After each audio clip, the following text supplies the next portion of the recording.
बातमी जरांगेंसंदर्भातली मराठा आंदोलक मनोज जरांगेंनी पुन्हा एकदा फडणवीसांवर निशाणा साधलाय।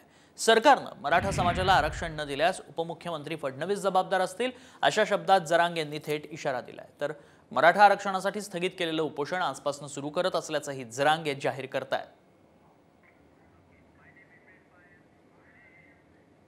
ज्या एकूण ह्या सगळ्या मागण्या आहेत मराठा समाजाच्या, या मागण्याच्या बाबत सरकारनं तातडीनं अंमलबजावणी करावी म्हणून आजपासून आमरण उपोषण सुरू होत आहे। आणि आपल्या ज्या मागण्या आहेत 8-9 त्याच्यावर अंमलबजावणी सरकारने करावी।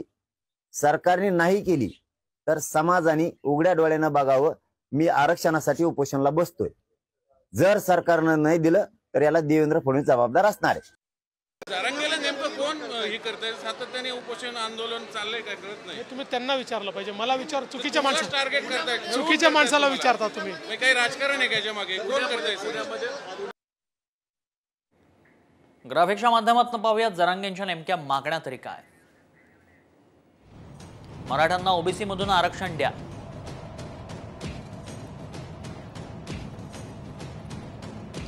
ज्यांच्या कुणबी नोंदी आहेत त्यांच्या सगळे सोयऱ्यांना कुणबी प्रमाणपत्र द्या,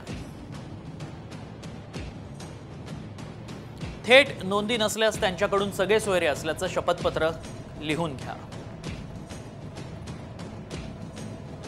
हैदराबाद, सातारा, मुंबई गॅझेट स्वीकारून मराठा समाजाचा कुणबीत समावेश करा।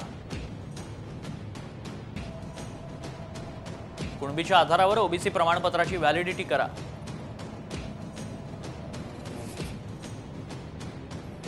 शिंदे समिती बरखास्त न करता कुणबी नोंदींचा शोध सुरू ठेवा।